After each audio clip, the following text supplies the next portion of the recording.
Check, check, mic check. Check, check, check. Check, check, check, check, check, check. Mic check. Mic check, mic check. Hello, hello, hello. Check, check, mic check. That's pretty good. Alrighty.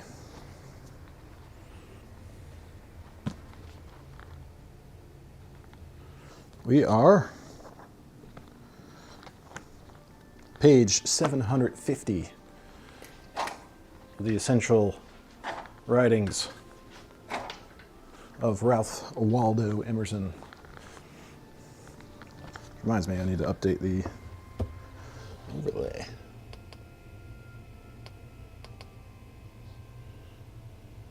Page 750. The subject: Emancipation in the British West Indies.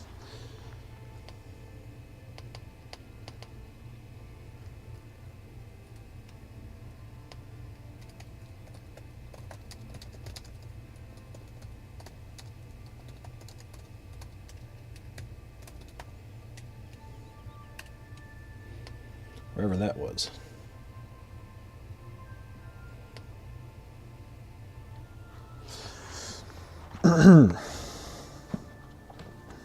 Emancipation. This is like 25 pages long.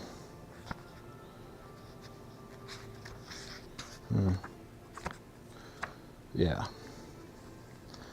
Which, my experience, takes like over 2.5 hours, so might be here for a bit.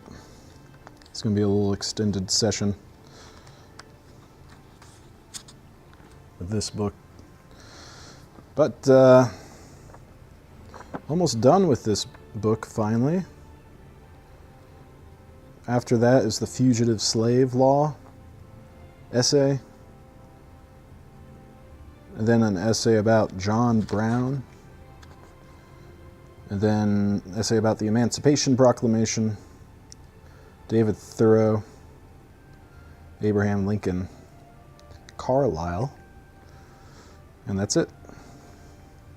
And I'm probably not going to read all of his poetry, which was a giant section that I skipped.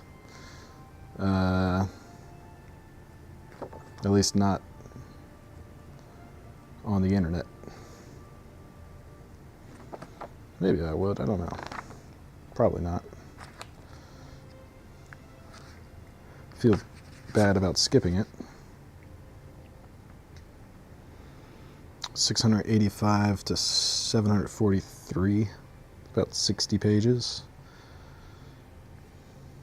of Emerson poetry.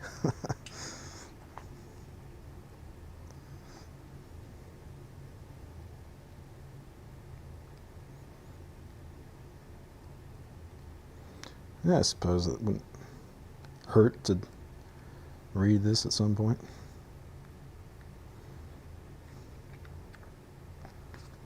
All right. Seems like the camera's lagging a little bit. Whatever.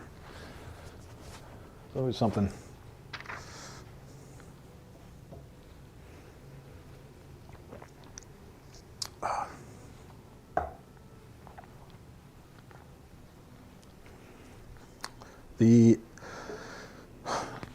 Should have done some deep breathing before this. Emancipation in the British West Indies. Emerson delivered this address in the courthouse in Concord on August 1st, 1844. Many people in Concord were reluctant to have such a controversial subject discussed at a public meeting. It is said that Thoreau arranged the meeting at which Emerson spoke and rang the bell to summon the audience to the courthouse. Interesting fact. There a captive sat in chains, crooning ditties treasured well from his Afric's torrid plain. Sole estate his sire bequeathed, hapless sire to hapless son, was the wailing song he breathed, and his chain when life was done. And his chain when life was done.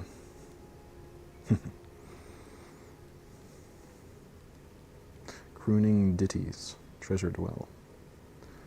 Sole estate his sire bequeathed, hapless sire to hapless son, was the wailing song he breathed, and his chain when life was done. Address. Emancipation in the British West Indies. Friends and fellow citizens, we are met to exchange congratulations on the anniversary of an event singular in the history of civilization, a day of reason, of the clear light, of that which makes us better than a flock of birds and beasts, a day which gave the immense fortification of a fact, of gross history to ethical abstractions. It was the settlement of a fact. It was the settlement, as far as a great empire was concerned, of a question on which almost every leading citizen in it had taken care to record his vote, on which for many years absorbed the attention of the best and most eminent of mankind. I might well hesitate, coming from other studies and without the smallest claim to be a special laborer in this work of humanity, to undertake to set this matter before you, which ought rather to be done by a strict cooperation of many well-advised persons. But I shall not apologize for my weakness. In this cause, no man's weakness is any prejudice. It has 1,000 sons. If one man cannot speak, 10 others can. And whether by the wisdom of its friends, or by the folly of the adversaries, by speech and by silence, by doing and by omitting to do, it goes forward. Therefore I will speak, or not I, but the might of liberty in my weakness. The subject is said to have the property of making dull men eloquent. It has been in all men's experience a marked effect of the enterprise in behalf of the African to generate an overbearing and defying spirit. The institution of slavery seems to its opponent to have but one side, and he feels that none but a stupid or malignant person can hesitate on a view of the facts. Under such an impulse, I was about to say,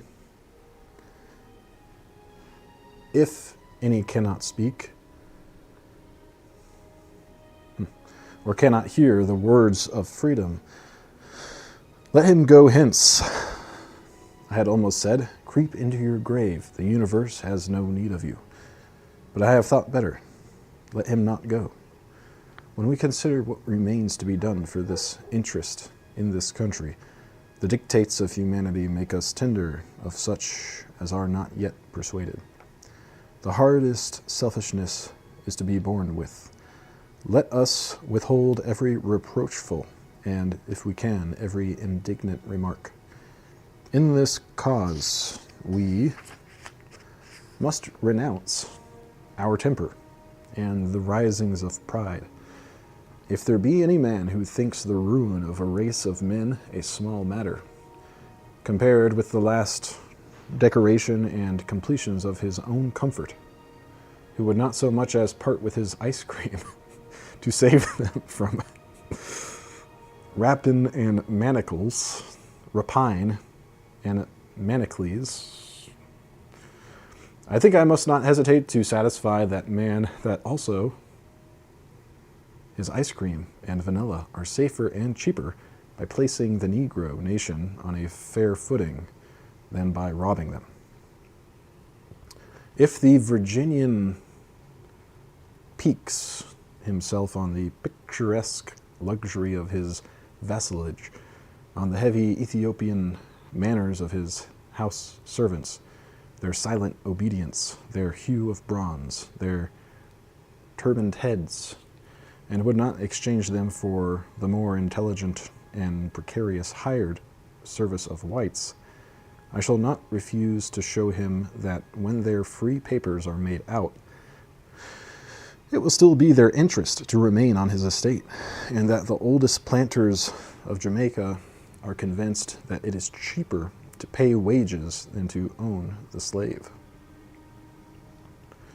The history of mankind interests us only as it exhibits a steady gain of truth and right, in the incessant conflict which it records between the material and the moral nature. From the earliest monuments, it appears that one race was victim and served the other races. In the oldest temples of Egypt, Negro captives are painted on the tombs of kings in such attitudes as to show that they are on the point of being executed. And Herodotus, our oldest historian, relates that the troglodytes hunted the Ethiopians in four-horse chariots from the earliest time. Period. From the earliest time, the Negro has been an article of luxury to the commercial nations. So has it been down to the day that has just dawned on the world. Language must be raked.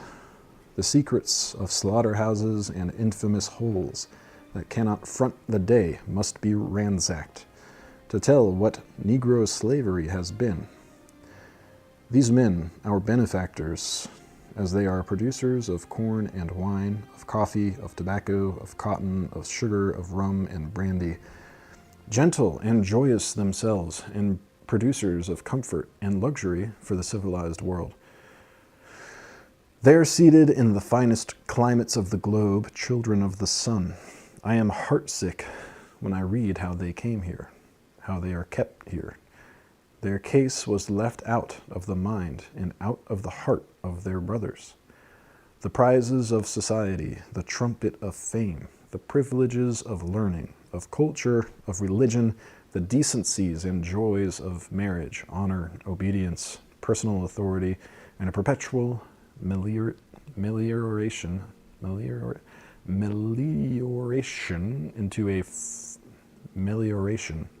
into a finer civility.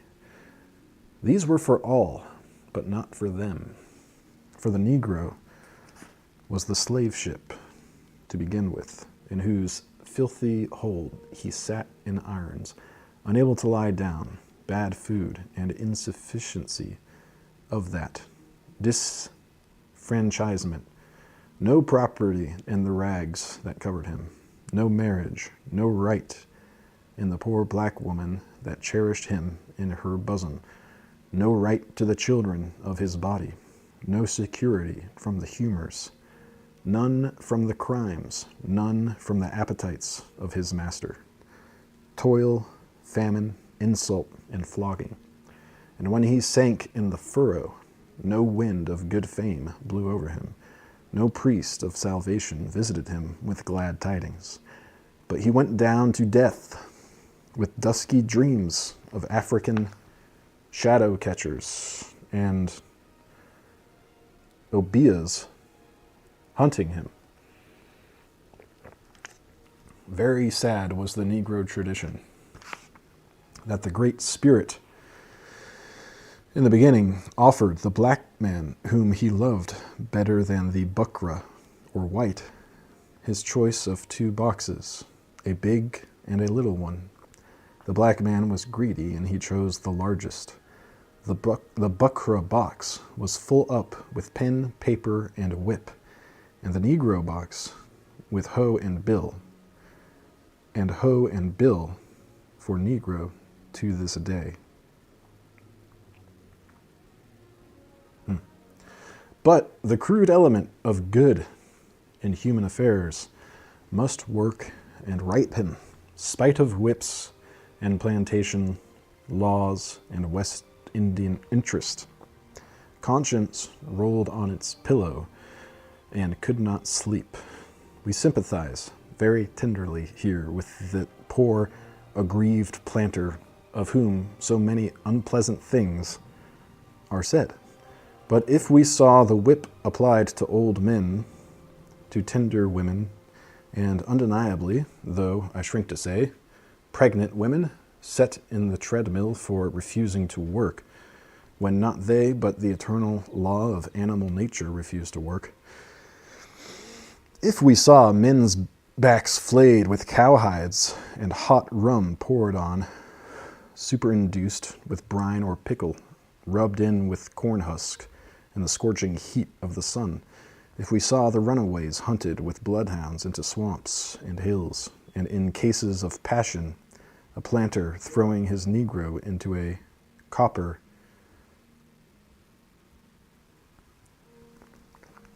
of boiling cane juice,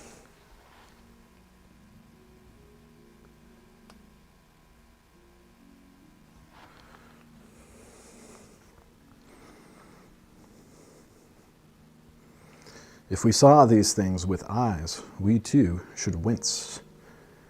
They are not pleasant sights. The blood is moral. The blood is anti-slavery. It runs cold in the veins. The stomach rises with disgust and curses slavery. Well, so it happened. A good man or woman, a country boy or girl, it would so fall out, once in a while saw these injuries and had the indiscretion to tell of them. The horrid story ran and flew. The winds blew it all over the world. They who heard it asked their rich and great friends if it was true, or only missionary lies. The richest and greatest, the Prime Minister of England, the King's Privy Council, were obliged to say that it was too true.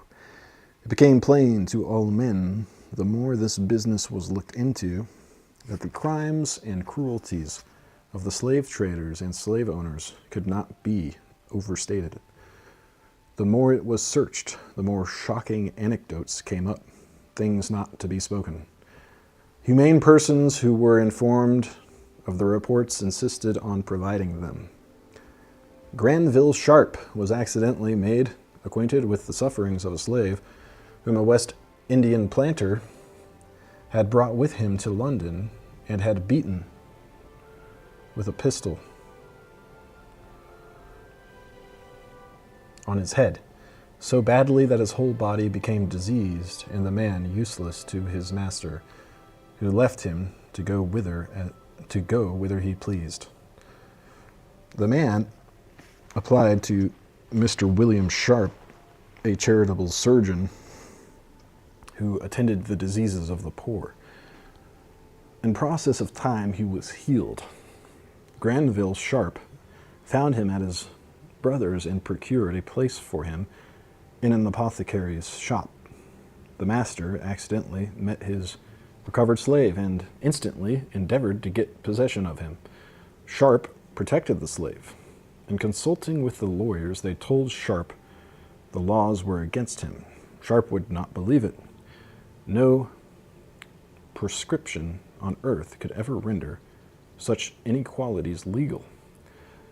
But the decisions are against you, and Lord Mansfield, now Chief Justice of England, leans to the decisions.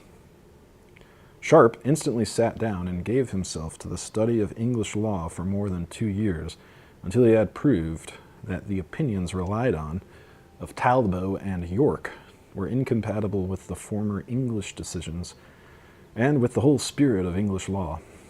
He published his book in 1769, and so filled the heads and hearts of his advocates that when he brought the case of George Somerset, another slave, before Lord Mansfield, the slavish decisions were set aside and equity affirmed. There is a sparkle of God's righteousness in Lord Mansfield's judgment, which does the heart good. Very unwilling had that great lawyer been to reverse the late decisions. He suggested twice from the bench in the course of the trial how the question might be got rid of, but the hint was not taken. The case was adjourned again and again, and judgment delayed. At last, judgment was demanded, and on the 22nd June 1772, Lord Mansfield is reported to have decided in these words: Immemorial usage preserves the memory of positive law, long after all traces of the occasion, reason, authority, and time of its introduction are lost, and in a case so odious as the condition of slaves, must be taken strictly, tracing the subject to natural principles, the claim of slavery never can be supported. The power claimed by this return never was in use here. We cannot say the cause set forth by this return is allowed or approved by the laws of this kingdom, and therefore the man must be discharged. The decision established the principle that the air of England is too pure for any slave to breathe. But the wrongs in the islands were not thereby touched. Public attention, however, was drawn that way, and the methods of the stealing and the transportation from Africa became noised abroad. The Quakers got the story in their plain meeting houses and prim dwellings. This dismal agitation got entrance.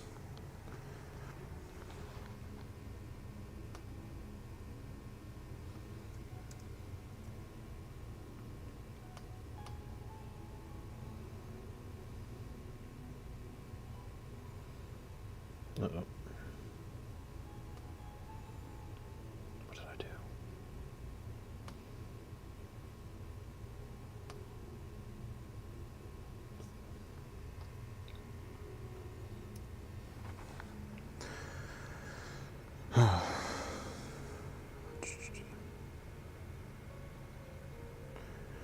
In their plain meeting houses and prim dwellings, this dismal agitation got entrance.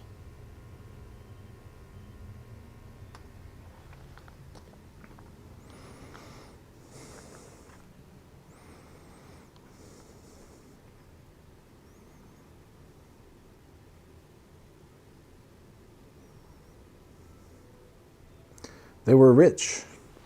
They owned, for debt or by inheritance, island property. They were religious, tender-hearted men and women, and they had to hear the news and disgust. They had to hear the news and digest it as they could.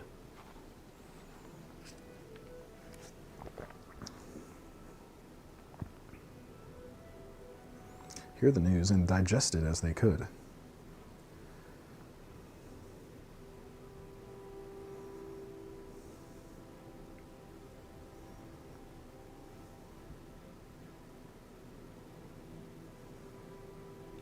Six Quakers met in London on the 6th of July, 1783.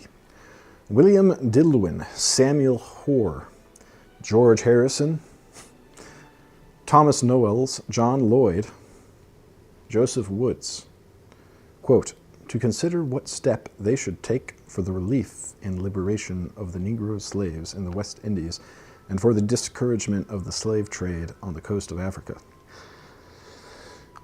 They made friends and raised money for the slave.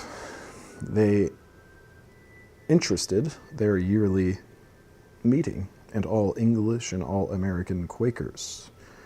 John Woolman of New Jersey, whilst yet an apprentice, was uneasy in his mind when he was set to write a bill of sale of a Negro for his master.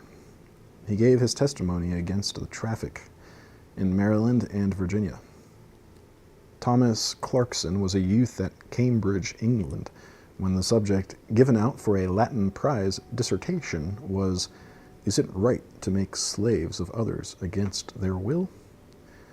He wrote an essay and won the prize, but he wrote too well for his own peace. He began to ask himself if these things could be true, and if they were, he could no longer rest. He left Cambridge. He fell in with 6 Quakers. They engaged him to act for them. He himself interested Mr. Wilberforce in the matter. The shipmasters in that trade were the greatest miscreants and guilty of every barbarity to their own crews. Clarkson went to Bristol, made himself acquainted with the interior of the slave ships and the details of the trade. The facts confirmed his sentiment that Providence had never made that to be wise which was immoral, and that the slave trade was as impolitic as it was unjust, that it was found peculiarly fatal to those employed in it. More seamen died in that trade in 1 year than in the whole remaining trade of the country in 2.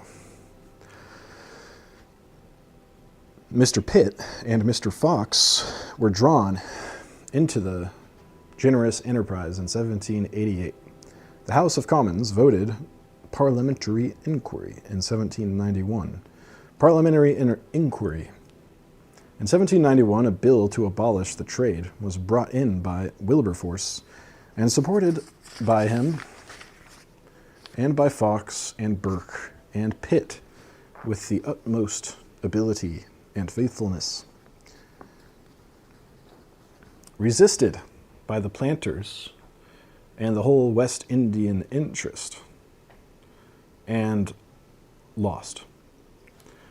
During the next 16 years, 10 times, year after year, the attempt was renewed by Mr. Wilberforce,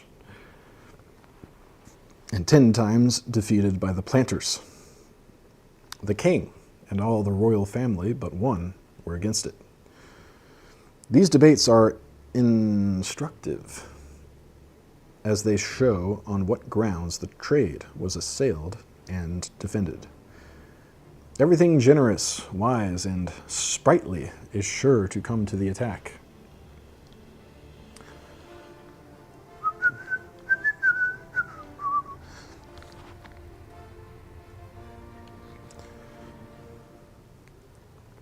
Sprightly.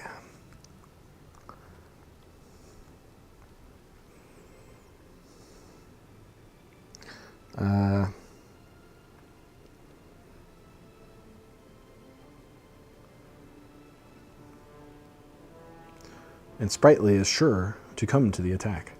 On the other part are found cold prudence, bare-faced selfishness, and silent votes. But the nation was aroused to enthusiasm. Every horrid fact became known in 1791. 300,000 persons in Britain pledged themselves to abstain from all articles of island produce. The planters were obliged to give way, and in 1807, on the 25th March, the bill passed and the slave trade was abolished. The assailants of slavery had early agreed to limit their political action on this subject to the abolition of the trade. But Granville Sharp, as a matter of conscience, whilst he acted as chairman of the London Committee, felt constrained to record his protest against the divine law as the slave trade. The trade under false flags went on as before. In 1821, according to official documents pretended to the American government by the Colonization Society, 200,000 slaves were deported from Africa. Nearly 30,000 were landed in the port of Havana alone. In consequence of the dangers of the trade growing out of the act of abolition, ships were built sharp for swiftness and with a frightful disregard of the comfort of the victims they were destined to transport. They carried 500, 600, even 700 stowed in a ship built so narrow as to be unsafe, being made just broad enough on the beam to keep the sea. And attempting to make its escape from the pursuit of a man of war, one ship flung 500 slaves alive into the sea. These facts went into Parliament, and the islands was an ominous state of cruel and licentious society. Every house had a dungeon attached to it. Every slave was worked by the whip. There was no end to the tragic anecdotes and the municipal records of the colonies. The boy was set to strip and flog his own mother to blood for a small offense. Looking in the face of his master by the Negro was held to be violence by the island courts. He was worked 16 hours, and his rotation by law in some islands was a pint of flour and 1 salt herring a day. He suffered insult, stripes, mutilation at the humor of the master. Iron collars were riveted on their necks with iron prongs 10 inches long.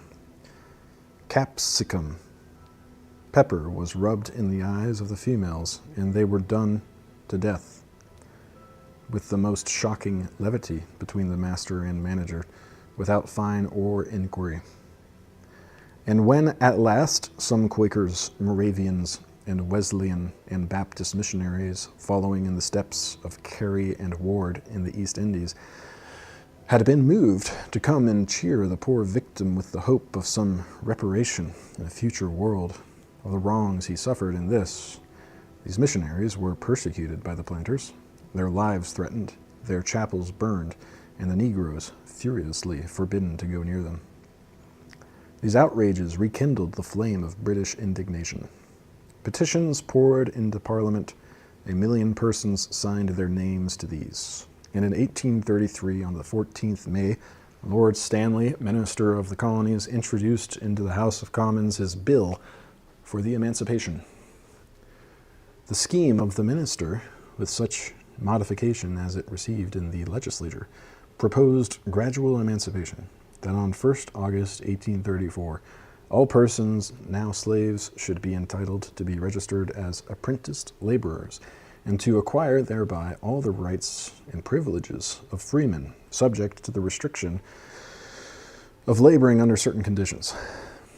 These conditions were that the praedials should owe 3/4 of the profits of their labor to their masters for 6 years, and the non-praedials for 4 years. The other 1/4 of the apprentice's time was to be his own, which he might sell to his master or to other persons, and at the end of the term of years fixed, he should be free. With these provisions and conditions, the bill proceeds in the 12th section in the following terms. Be it enacted that all and every person who on the 1st August 1834 shall be holden in slavery within any such British colony as aforesaid, shall upon and from and after the said 1st August become and be to all intents and purposes free and discharged of and from all manner of slavery, and shall be absolutely and forever manumitted, and that the children thereafter born to any such persons, and the offspring of such children, shall, in like manner, be free from their birth, and that from and after the 1st August 1834, slavery shall be and is hereby utterly and forever abolished and declared unlawful throughout the British colonies, plantations, and possessions abroad. The ministers, having estimated the slave products of the colonies,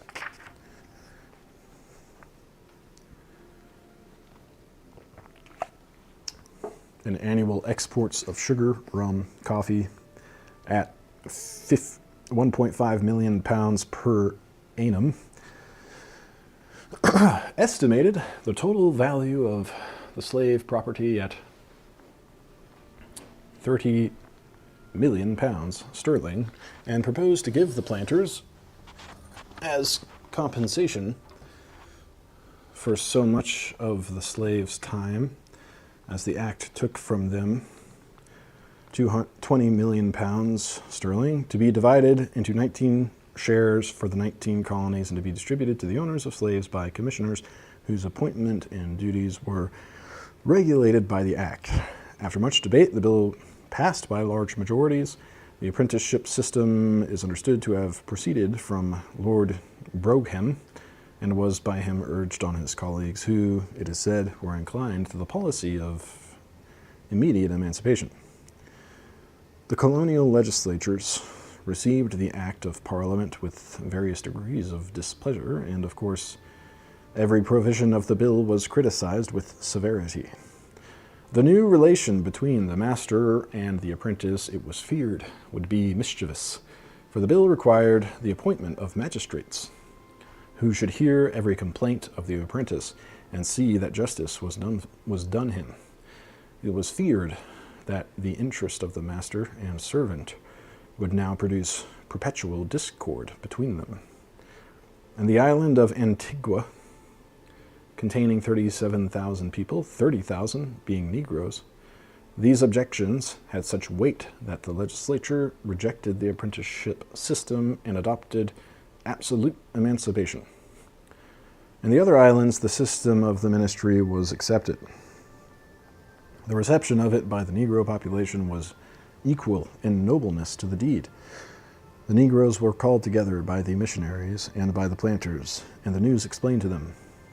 On the night of the 31st July, they met everywhere at their churches and chapels, and at midnight, when the clock struck 12, on their knees, the silent, weeping assembly became men. They rose and embraced each other. They cried, they sung, they prayed. They were wild with joy. But there was no riot, no feasting. I have never read anything in history more touching than the moderation of the Negroes.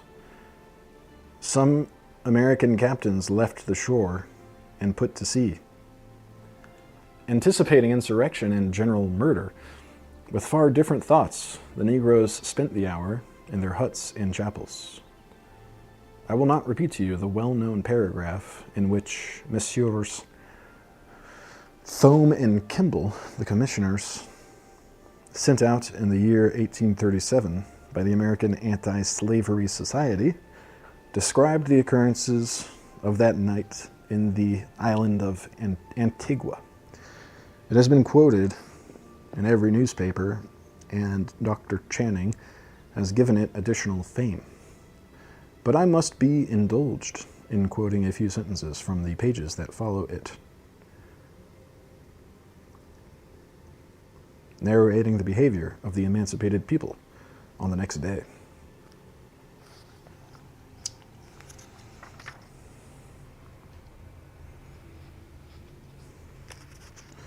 Quote, "The 1st of August came on Friday, and a release was proclaimed from all work until next Monday. The day was chiefly spent by the great mass of the Negroes in the churches and chapels. The clergy and missionaries throughout the island were actively engaged, seizing the opportunity to enlighten the people on all the duties and responsibilities of their new relation, and urging them to the attainment of that higher liberty with which Christ maketh his children free. In every quarter we were assured the day was like a Sabbath. Work had ceased. The hum of business was still. Tranquility pervaded the towns and country. The planters informed us that they went to the chapels where their own people were assembled, greeted them, shook hands with them, and exchanged the most hearty good wishes. At Grace Hill, there were at least 1,000 persons around the Moravian chapel who could not get in. For once the house of God suffered violence, and the violent took it by force. At Grace Bay, the people, all dressed in white, formed a procession and walked arm in arm into the chapel. We were told that the dress of the Negroes on that occasion was uncommonly simple and modest. There was not the least disposition to gaiety. Throughout the island, there was not a single dance known of, either day or night, nor so much as a fiddle played.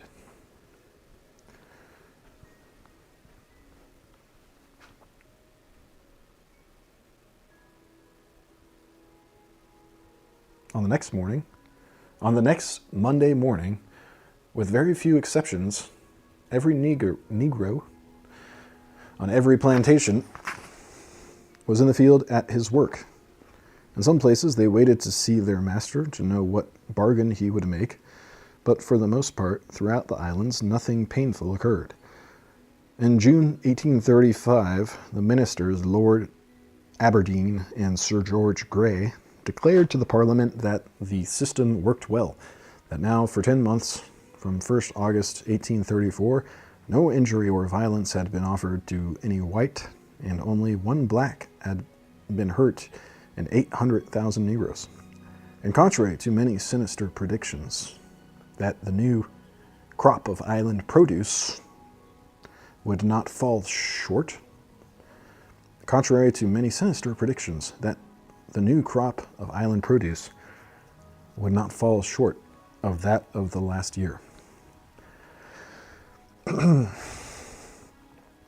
But the habit of oppression was not destroyed by a law and a day of jubilee. It soon appeared in all the islands that the planters were disposed to use their old privileges and overwork the apprentices, to take from them, under various pretenses, their fourth part of their time, and to exert the same licentious despotism as before. The Negroes complained to the magistrates and to the governor. In the island of Jamaica, this ill blood continually grew worse. The governors, Lord Belmore, the Earl of Sligo,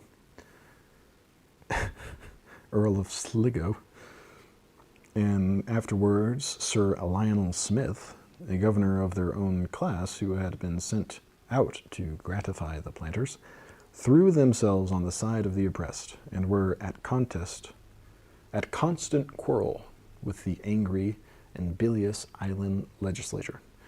Nothing can exceed the ill humor and sulkiness of the address of this assembly. I may here express a general remark, which the history of slavery seems to justify, that it is not founded solely on the avarice of the planter.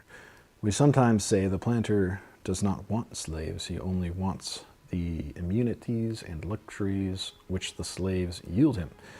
Give him money, give him a machine that will yield him as much money as the slaves, and he will thankfully let them go. He has no love of slavery. He wants luxury, and he will pay even this price of crime and danger for it. But I think experience does not warrant this favorable distinction, but shows the existence, besides the covetousness, of a bitter element, the love of power, the voluptuousness of holding a human being in his absolute control. We sometimes observe that spoiled children contract a habit of annoying quite wantonly those who have charge of them, and seemed to measure their own sense of well-being, not by what they do, but by the degree of reaction they can cause. It is vain to get rid of them by not minding them. If purring and humming is not noticed, they squeal and screech. Then if you chide and console them, they find the experiment succeeds, and they begin again. The child will sit in your arms, contented, provided you do nothing. If you take a book and read, he commences hostile operations. The planter is the spoiled child of his unnatural habits, and has contracted in his indolent and luxurious climate the need of excitement by irritating and tormenting his slave. Sir Lionel Smith defended the poor Negro girls, prey to the licentiousness of the planters. They shall not be whipped with tamarind rods if they do not comply with their master's will. He defended the Negro women. They should not be made to dig the cane holes, which is the very hardest of the field work. He defended the Baptist preachers and the stipendiary magistrates, who are the Negro's friends, from the power of the planter. The power of the planters, however, to oppress was greater than the power of the apprentice and of his guardians to withstand.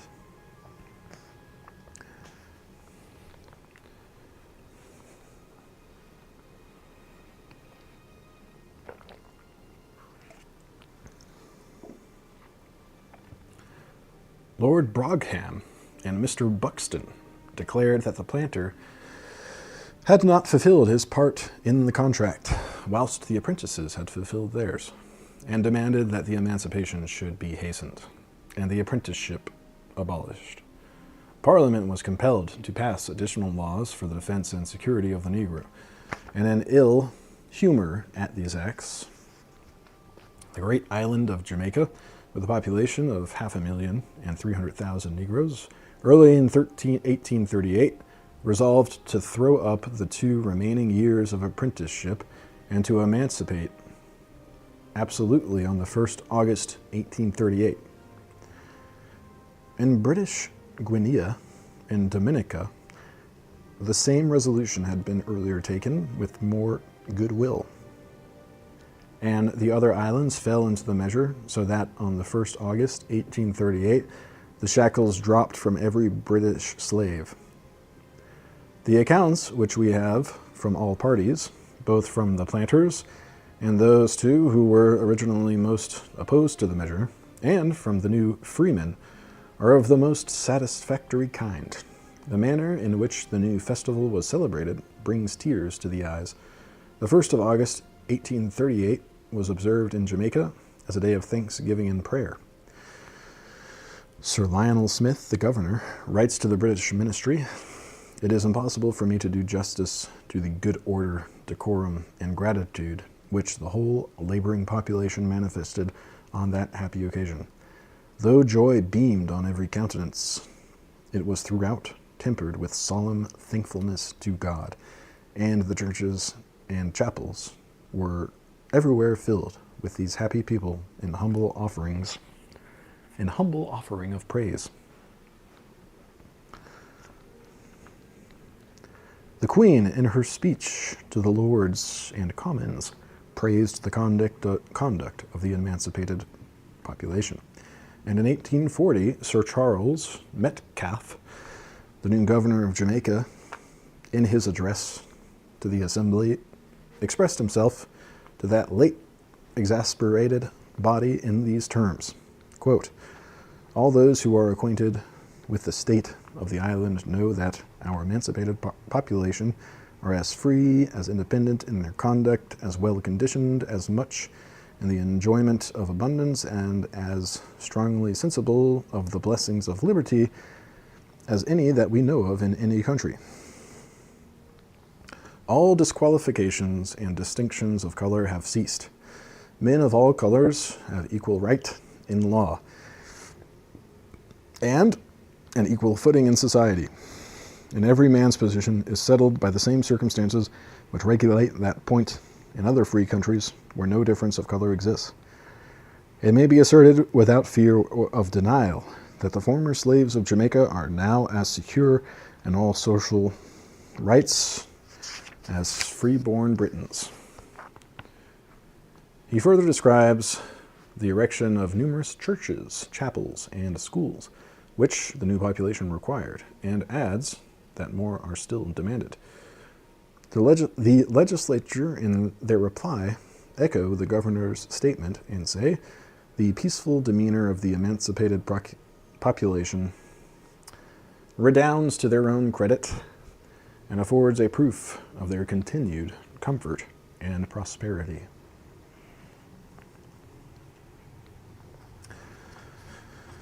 I said this event is signal in the history of civilization. There are many styles of civilization, and not one only. Ours is full of barbarities. There are many faculties in man, each of which takes its turn of activity, and that faculty, which is paramount in any period, and exerts itself through the strongest nation, determines the civility of that age, and each age thinks its own the perfection of reason. Our culture is very cheap and intelligible. Unroof any house, and you shall find it. The well-being consists in having a sufficiency of coffee and toast, with a daily newspaper, a well-glazed parlor with marbles, mirrors, and center table, and the excitement of a few parties and a few rides in a year.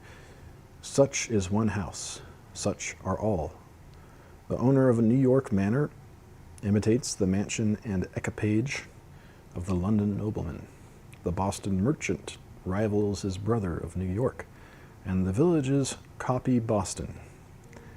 There have been nations elevated by great sentiments. Such was the civility of Sparta and the Dorian race, whilst it was defective in some of the chief elements of ours.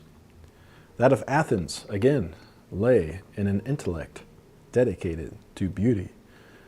That of Asia Minor in poetry, music, and arts. That of Palestine in piety. That of Rome in military arts and virtues, exalted by a prodigious magnanimity. That of China and Japan, and the last exaggeration of decorum and etiquette. Our civility, England, determines the style of, inasmuch as England is the strongest of the family of existing nations, and as we are the expansion of that people. It is that of a trading nation. It is a shopkeeping civility. The English lord is a retired shopkeeper and has the prejudices and timidities of that profession. And we are shopkeepers and have acquired the vices and virtues that belong to trade. We peddle, we truck, we sail, we row, we ride in cars, we creep in teams, we go in canals to market and for the sale of goods. The national aim and employment streams into our ways of thinking, our laws, our habits, and our manners. The customer is the immediate jewel of our souls. Him we flatter, him we feast, compliment, vote for, and will not contradict. It was, or it seemed, the dictate of trade to keep the Negro down. And we found a race who were less warlike and less energetic shopkeepers than we, who had very little skill in trade. We found it very convenient to keep them at work, since by the aid of a little whipping, we could get their work for nothing but their board and the cost of whips. What if it cost a few unpleasant scenes on the coast of Africa? That was a great way off, and the scenes could be endured by some sturdy, unscrupulous fellows who could go for high wages and bring us the men, and need not trouble our ears with the disagreeable particulars. If any mention was made of homicide, madness, adultery, and intolerable tortures, we would let the church bells ring louder, the church organ swell its plea and drown the hideous sound. The sugar they raised was excellent. Nobody tasted blood in it. The coffee was fragrant. The tobacco was incense. The brandy made nations happy. The cotton clothed the world. What? All raised by these men and no wages? Excellent. What a convenience. They seemed created by Providence to bear the heat and the whippings and make these fine articles. But unhappily, most unhappily, gentlemen, man is born with intellect as well as with a love of sugar, and with a sense of justice, as well as a taste for strong drink. These ripened as well as those. You could not educate him.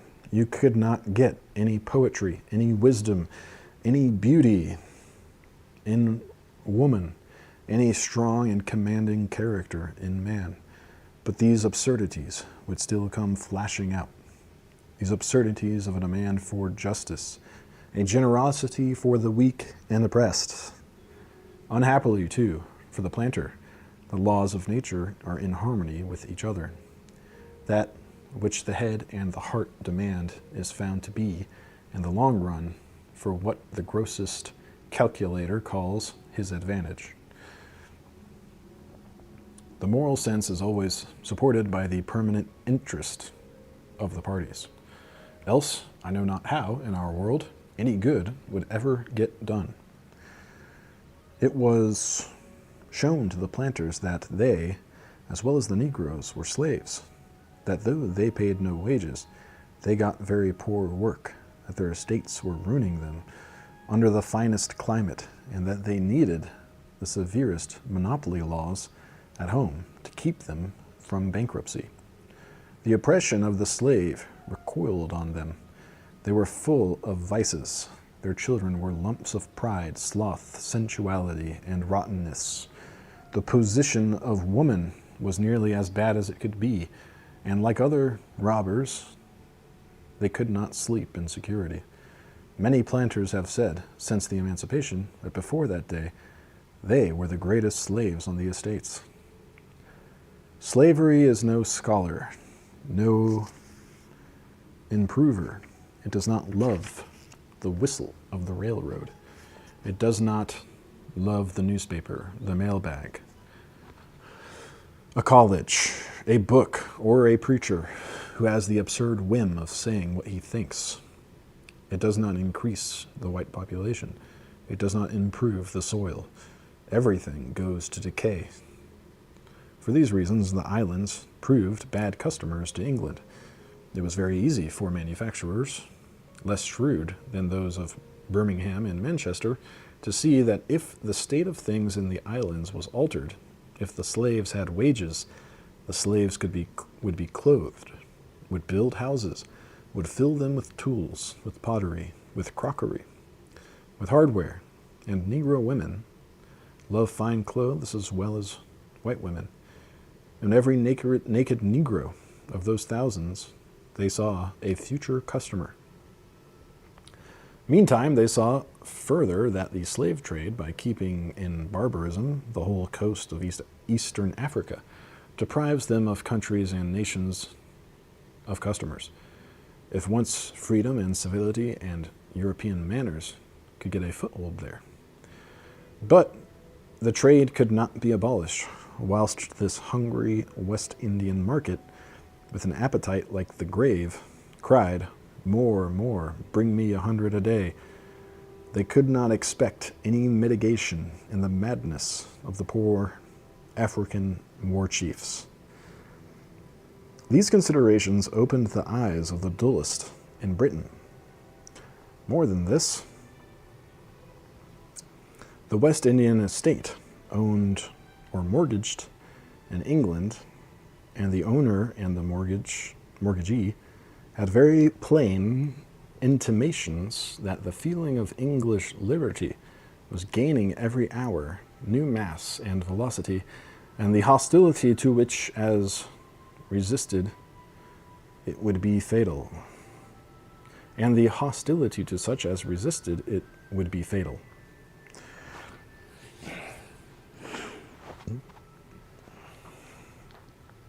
The hostility to such as resisted it.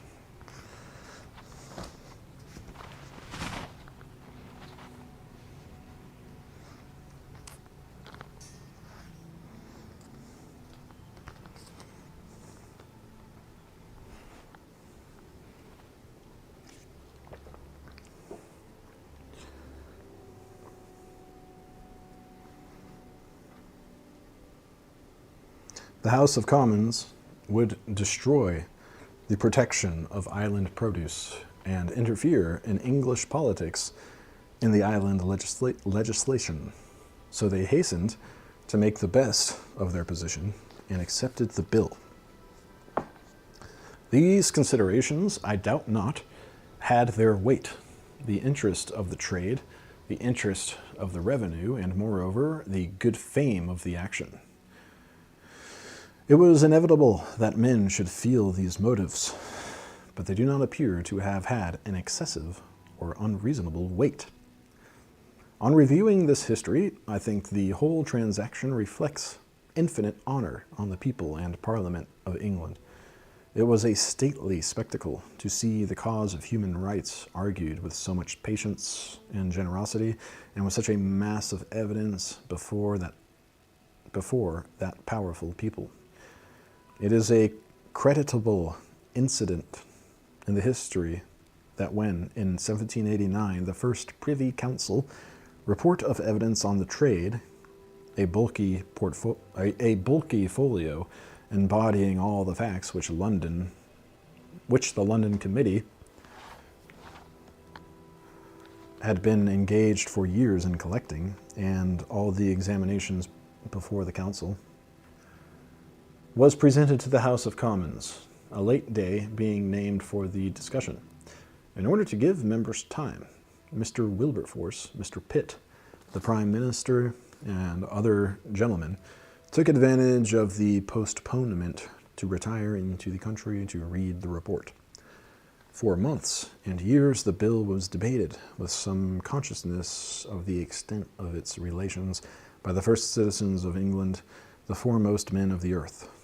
Every argument was weighed, every particle of evidence was sifted and laid in the scale, and at last the right triumphed. The poor man was vindicated, and the oppressor was flung out. I know that England has the advantage of trying the question at a wide distance from the spot where the nuisance exists. The planters are not, excepting in rare examples, members of the legislature. The extent of the empire, the magnitude and number of other questions crowding into court, keep this one in balance and prevent it from obtaining that ascendancy and being urged with that intemperance which a question of property tends to acquire. There are causes in the composition of the British legislature and the relation of its leaders to the country and to Europe, which exclude much that is pitiful and injurious in other legislative assemblies. From these reasons, the question was discussed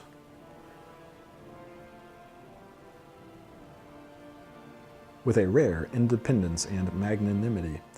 It was not narrowed down to a paltry electioneering trap.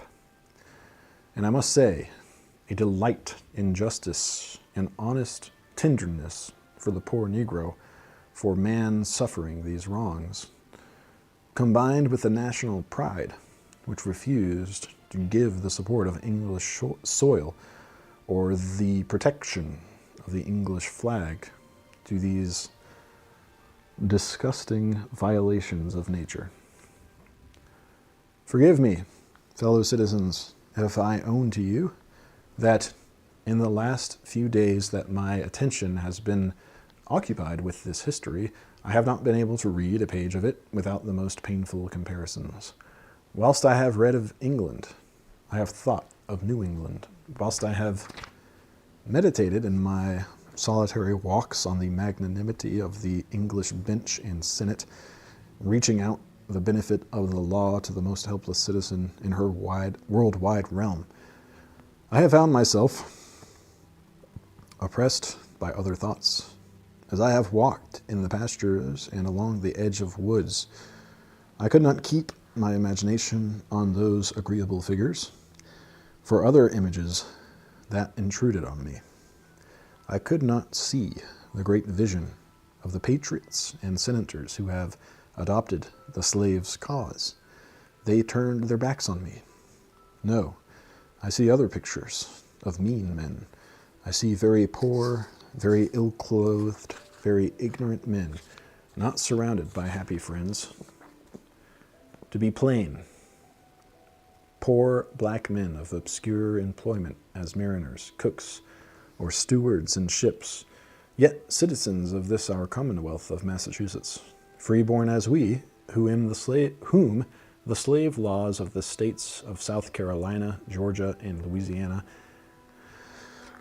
have arrested in the vessels in which they visited these ports, and shut up in jails so long as the vessel remained in port, with the stringent addition that if the shipmaster fails to pay the costs of this official arrest and the board in jail, these citizens are to be sold for slaves. To pay that expense, these men, I see, and no law to save them. Fellow citizens, this crime will not be hushed up any longer. I have learned that a citizen of Nantucket walking in New Orleans found a freeborn citizen of Nantucket, a man, too, of great personal worth, and as it happened, very dear to him as having saved his own life, working, chained in the streets of that city, kidnapped by such a process as this. In the sleep of the laws, the private interference of two excellent citizens of Boston has, I have ascertained, rescued several natives of this state from these southern prisons. Gentlemen, I thought the deck of a Massachusetts ship was as much the territory of Massachusetts as the floor on which we stand. It should be as sacred as the temple of God. The poorest fishing smack that floats under the shadow of an iceberg in the northern seas, or hunts whales in the southern ocean, should be encompassed by her laws with comfort and protection, as much as within the arms of Cape Ann or Cape Cod. And this kidnapping is suffered within our own land and federation, whilst the 4th article of the Constitution of the United States ordains in terms that the citizen of each state shall be entitled to all privileges and immunities of citizens in the several states. If such a damnable outrage can be committed on the person of a citizen with impunity, let the governor break the broad seal of the state. He bears the sword in vain. The governor of Massachusetts is a trifler. The State House in Boston is a playhouse. The General Court is a dishonored body if they make laws that they cannot execute. The great-hearted Puritans have left no posterity. The rich men may walk in State Street, but they walk without honor.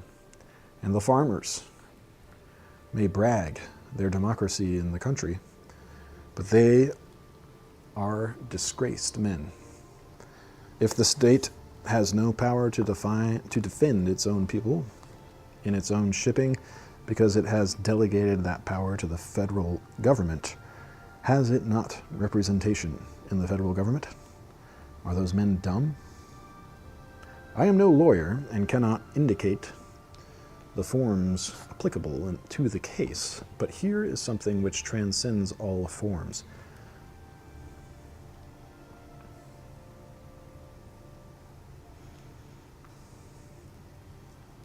Let the senators and representatives of the state containing a population of 1 million freemen go in a body before the Congress and say that they have a demand to make on them, so imperative that all functions of government must stop until it is satisfied. If ordinary legislation cannot reach it, then extraordinary must be applied.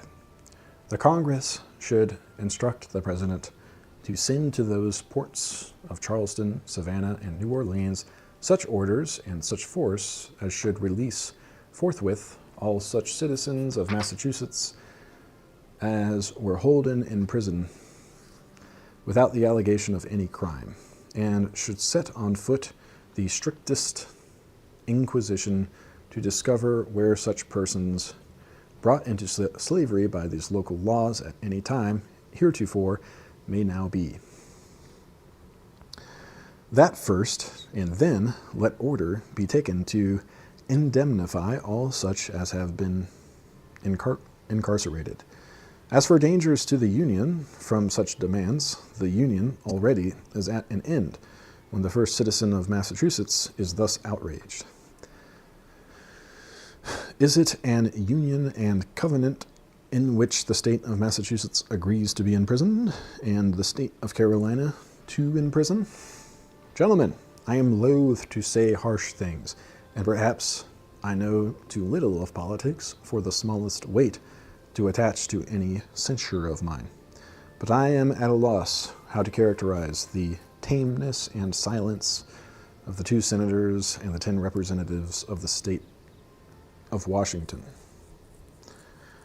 To what purpose have we clothed each of these representatives with the power of 70,000 persons, and each senator with near 500,000, if they are to sit dumb at their desks and see their constituents captured and sold? Perhaps to gentlemen sitting by them in the hall. Perhaps to gentlemen sitting by them in the hall. There is a scandalous rumor that has been swelling louder of late years, perhaps wholly false, that members are bullied into silence by Southern gentlemen. It is so easy to omit to speak, or even to be absent when delicate things are to be handled. I may as well say what all men feel, that whilst our very amiable and very innocent representatives and senators at Washington are accompanied lawyers and merchants, and very eloquent at dinners and at caucuses, there is a disastrous want of men from New England. I would gladly make exceptions, and you will not suffer me to forget one eloquent old man in whose veins the blood of Massachusetts rolls, and who singly has defended the freedom of speech and the rights of the free against the usurpation of the slaveholder. But the reader of congressional debates in New England is perplexed to see with what admirable sweetness and patience the majority of the free states are schooled and ridden by the minority of slaveholders. What if we should send thither representatives who were a particle less amiable and less innocent? I entreat you, sirs, let not this stain attach. Let not this misery accumulate any longer.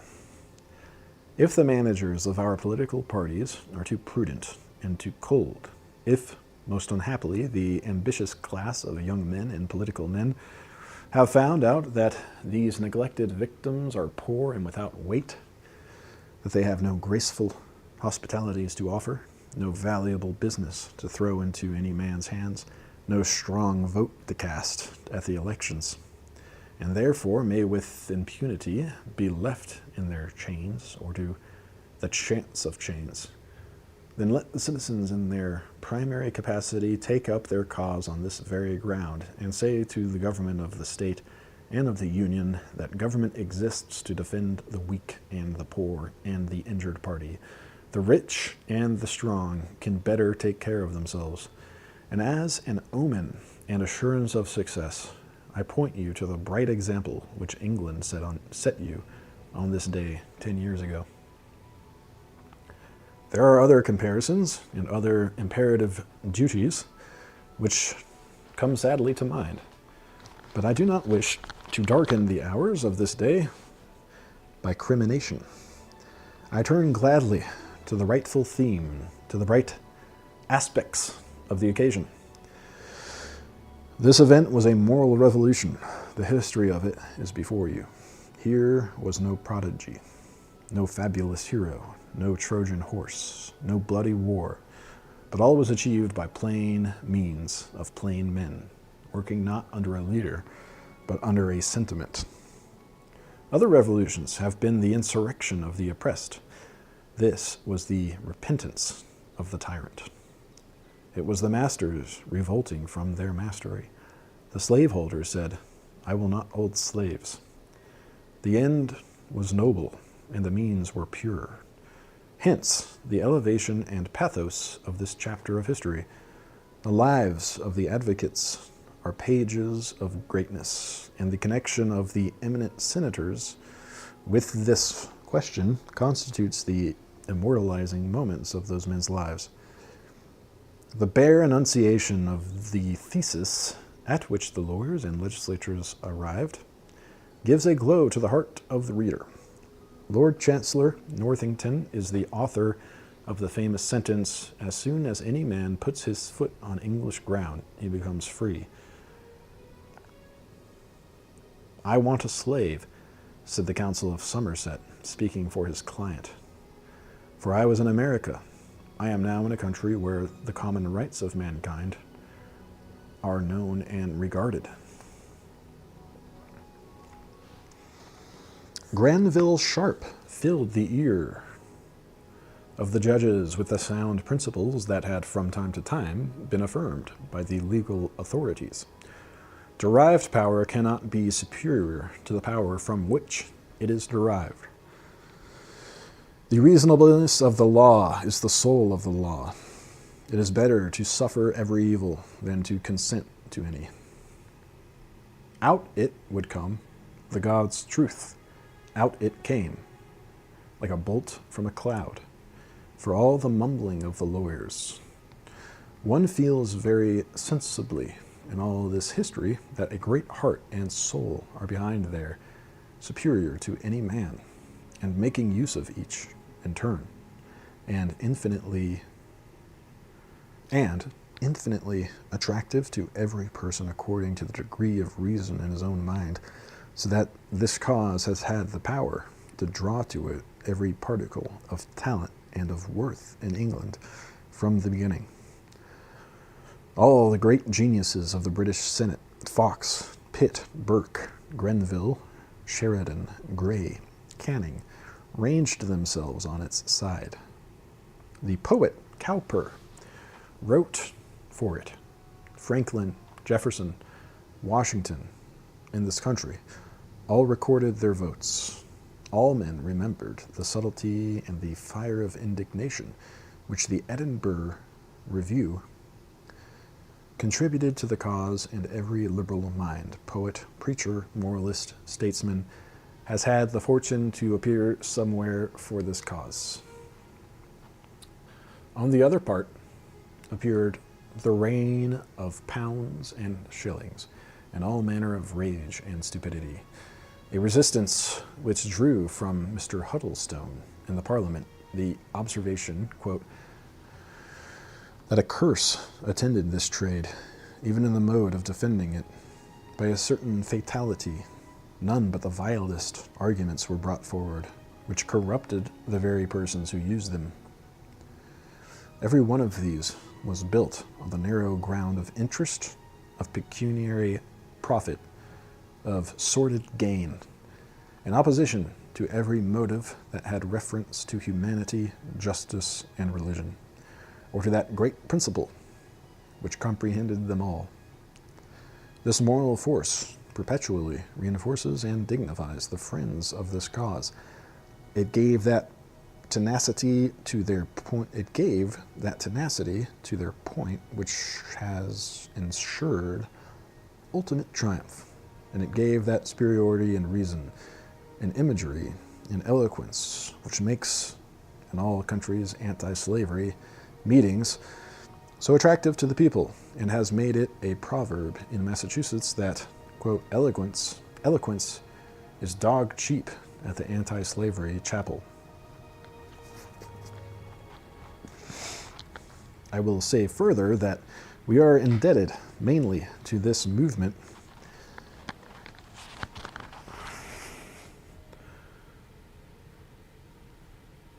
and to the continuers of it for the popular discussion of every point of practical ethics, and a reference of every question to the absolute standard.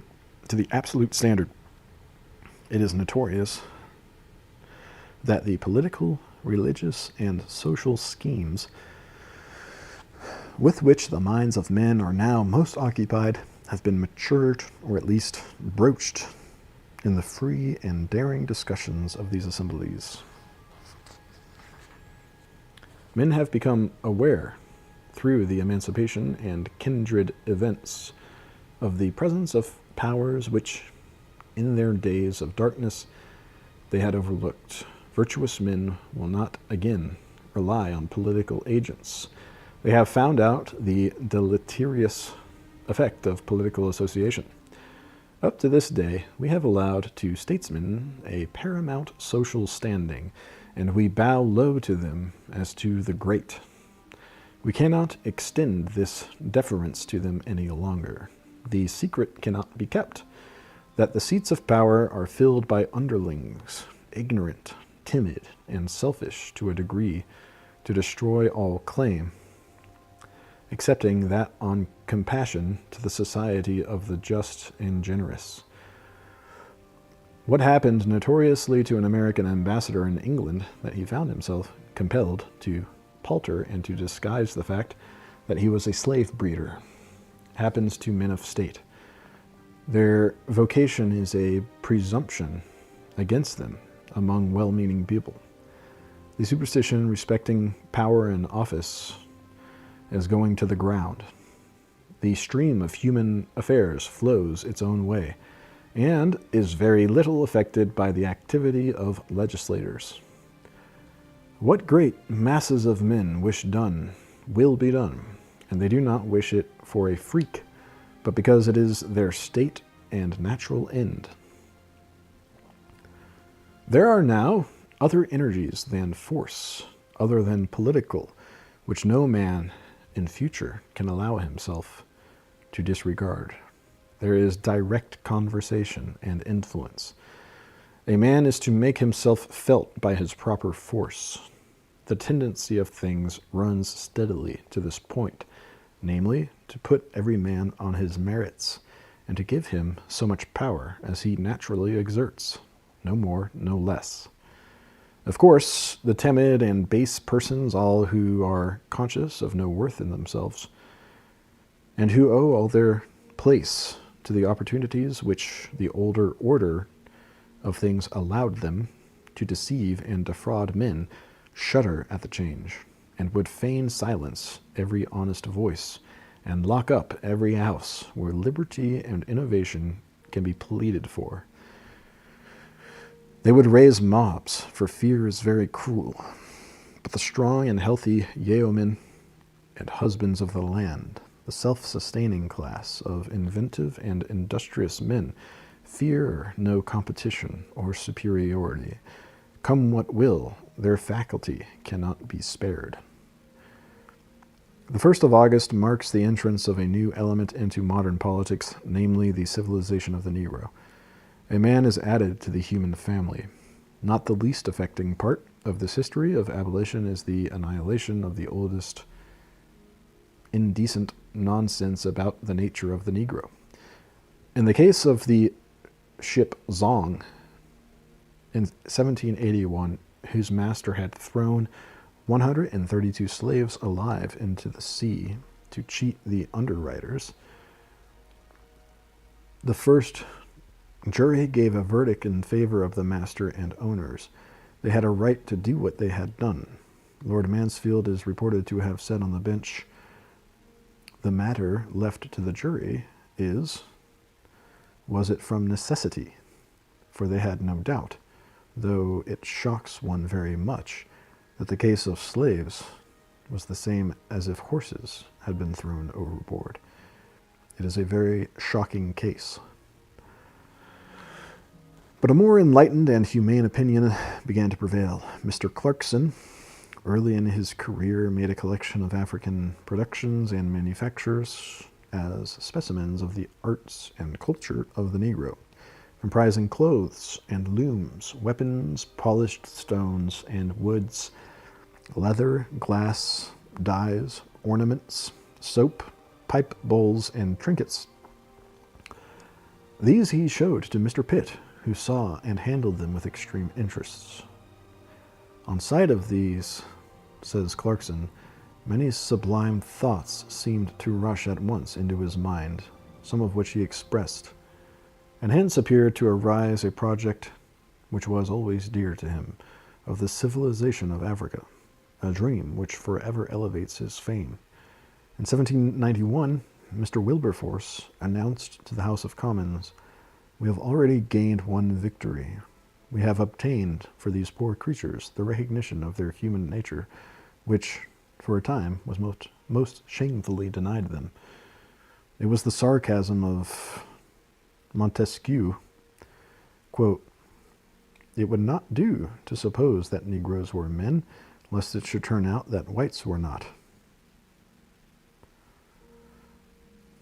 For the white has, for ages, done what he could to keep the Negro in that hoggish state. His laws have been furies. It now appears that the Negro race is, more than any other, susceptible of rapid civilization. The Emancipation is observed in the islands to have wrought for the Negro a benefit as sudden as when a thermometer is brought out of the shade into the sun. It has given him eyes and ears. If before he was taxed with such stupidity or such defective vision that he could not set a table square to the walls of an apartment, he is now the principal, if not the only mechanic in the West Indies, and is besides an architect, a physician, a lawyer, a magistrate, an editor, and a valued and increasing political power. The recent testimonies of Sturge, of Thome, of Kimball, of Gurney, of Philippo are very explicit on this point. The capacity and the success of the colored and the black population is employment of skill, of profit, and of trust, and best of all is the testimony to their moderation.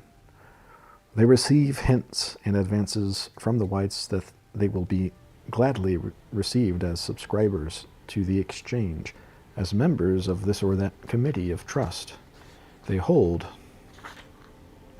back and say to each other that, quote, social position is not to be gained by pushing.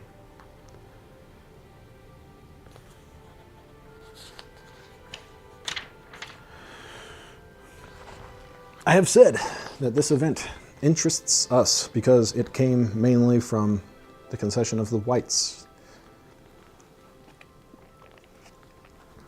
I add that in part it is the earning of the blacks. They won the pity and respect which they have received by their powers and native endowments. I think this is a circumstance of the highest import. Their whole future is in it. Our planet, before the age of written history, had its races of savages, like the generations of sour paste, or the animalcules that wiggle and bite in a drop of putrid water. Who cares for these, or for their wars? We do not wish a world of bugs or of birds, neither afterward of Scythians, Caribs, or Fijis. The grand style of nature, her great periods, is all we observe in them. Who cares for oppressing whites or oppressed blacks 20 centuries ago, more than for bad dreams? Easter and food are in the harmony of nature, and there too the germ forever protected, unfolding gigantic leaf after leaf, a newer flower, a richer fruit in every period, yet its next product is never to be guessed. I will only save what is worth saving, and it saves not by compassion, but by power. It appoints no police to guard the lion but his teeth and claws, no fort or city for the bird but his wings, no rescue for flies and mites but their spawning numbers, which no ravages can overcome. It deals with men after the same manner. If they are rude and foolish, down they must go. When at last in a race a new principle appears, an idea, that conserves it. Ideas only save races. If the black man is feeble and not important to the existing races, not on a parity with the best race, the black man must serve and be exterminated. But if the black man carries in his bosom an indispensable element of a new and coming civilization, for the sake of that element, no wrong, nor strength, nor circumstance can hurt him. He will survive and play his part.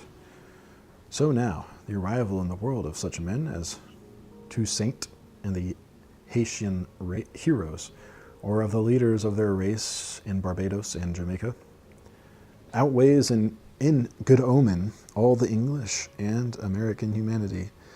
The anti-slavery of the whole world is dust in the balance before this, is a poor squeamishness and nervousness. The might and the right are here.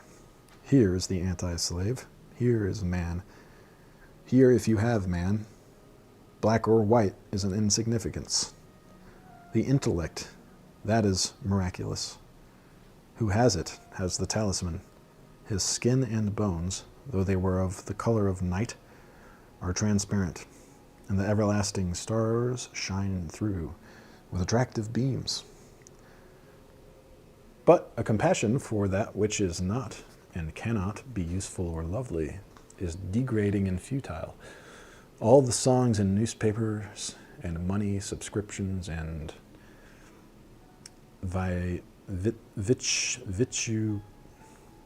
vituperation,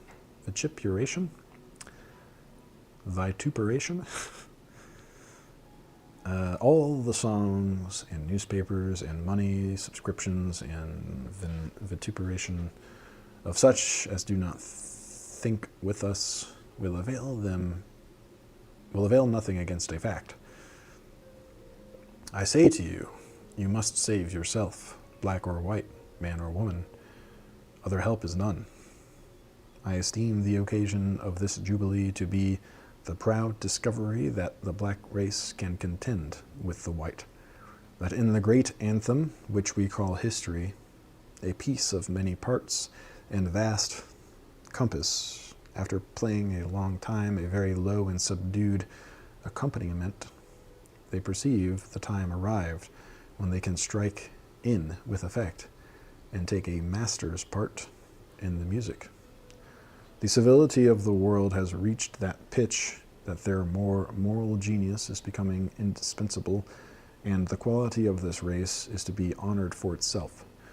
For this they have been preserved in sandy deserts, in rice swamps, in kitchens and shoe shops so long.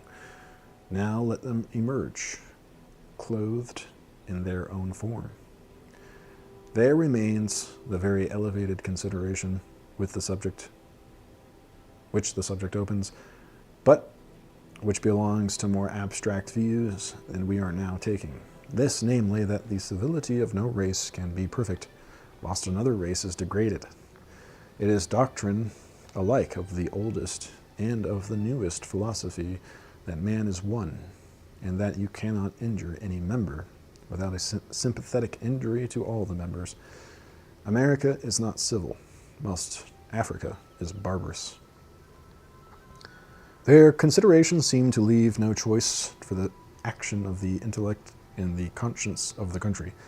There have been moments in this, as well as in every piece of moral history, when there seemed room for the infusions of a skeptical philosophy, when it seemed doubtful whether brute force would not triumph in the eternal struggle.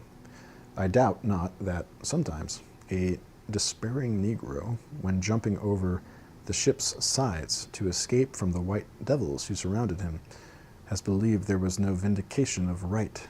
It is horrible to think of, but it seemed so. I doubt not that sometimes the Negro's friend, in the face of scornful and brutal hundreds of traders and drivers, has felt his heart sink. Especially, it seems to me, some degree of despondency is pardonable when he observes the men of conscience and of intellect, his own natural allies and champions, those whose attention should be nailed to the grand objects of this cause, so hotly offended by whatever incidental petulances or infirmities of indiscreet defenders of the Negro, as to permit themselves to be ranged with the enemies of the human race, and name which should be the alarums of liberty and the watch words of truth, are mixed up with all the rotten rabble of selfishness and tyranny. I assure myself that this coldness and blindness will pass away. A single noble wind of sentiment will scatter them forever. I am sure that the good and wise elders, the ardent and generous youth, will not permit what is incidental and exceptional to withdraw their devotion from the essential and permanent characters of the question. There have been moments, I said, when men might be forgiven who doubted. Those moments are past. Seen in masses, it cannot be disputed. There is progress in human society.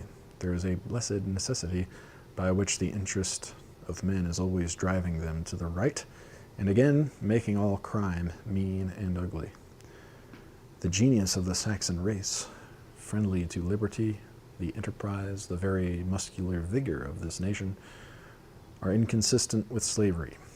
The intellect, with blazing eye, looking through history from the beginning onward, gazes on this blot, and it disappears. The sentiment of right, once very low and indistinct, but evermore articulate, because it is the voice of the universe, pronounces freedom. The power that built this fabric of things affirms it in the heart, and in the history of the 1st of August has made a sign to the ages of his will.